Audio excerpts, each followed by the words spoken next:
First of all, we're going to continue to come over here because I think the fans were just fantastic. To have that kind of number show up for a game, the energy in the building was really good. And thank all those Cougs for coming out here. Unfortunately, I don't feel like we gave a great showing for 40 minutes. The start of the game, we played a lot of what I would call selfish individual basketball, and we continue to talk about that. These kids get caught up in the emotion of the crowd, particularly some of our new guys, but vets too. And I thought we put ourselves in a hole just by how we played. We didn't play in a rhythm, as I call it. We put a group on the floor that started to settle us down, started to play defense, got us back in the game. We finished the half great, but I felt like we never really took control of the game.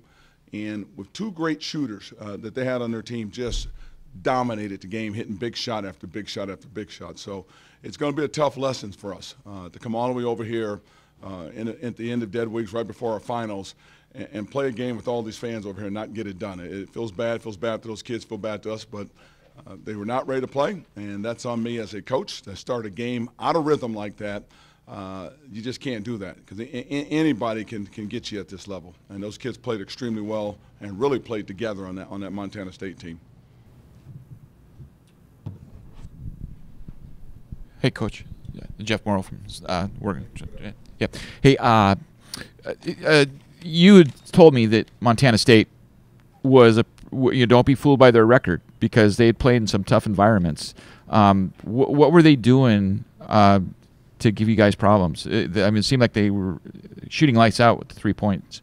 You know, first of all, there is no fear in any team. That team has played at Indiana in front of 17,000. They've played at Arkansas in front of 12,000. And you know, they're a very good basketball team. They've just had a tough schedule. And you can see how good those shooters are.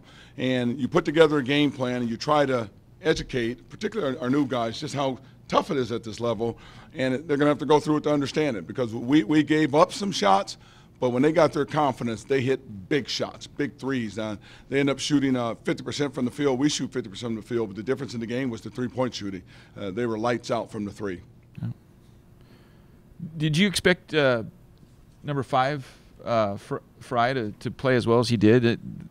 No, because really he wasn't one of their big-time scorers on that team. He did a good job of quarterbacking that team, but you know, the thing that a guy like Ali has to understand is people look at his size and they get confidence that he's got to do a tougher job defensively.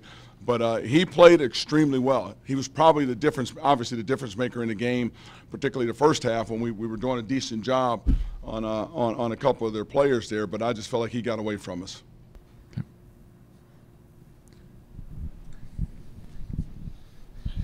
Coach, you mentioned it when you first came in, but how important is it for you to get to places like Kennewick or Spokane? You know, everyone loves playing in Pullman and playing in front of the students, but to get to those places where there's a lot of Cougs in one place.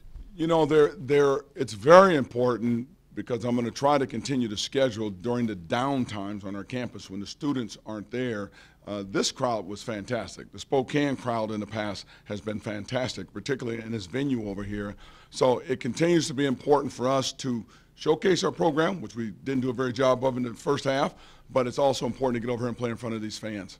A lot of people have talked about, can you come over and play a game like they used to do? Well, I love coming over here, and I've just got to get this team ready to love coming over here and compete when they're over here. The trip over was not difficult on us at all. The facilities here are excellent. The crowd was excellent. Everything happened, but we didn't show up, particularly in the first 10 minutes of the game. Just another great game for CJ, you know, really getting his career off to a good start. What are you seeing from him that makes him so successful even though he's brand new?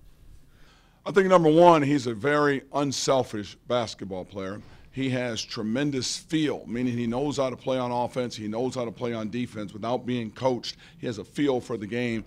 And then probably the biggest thing is his toughness. He plays extremely hard. He goes after rebounds hard, he defends hard, he plays at both ends of the floor. And that's the thing that I felt like was missing. Isaiah Wade is like that, but he's still banging up a little bit. They play so hard, they just give you an opportunity to play at another level.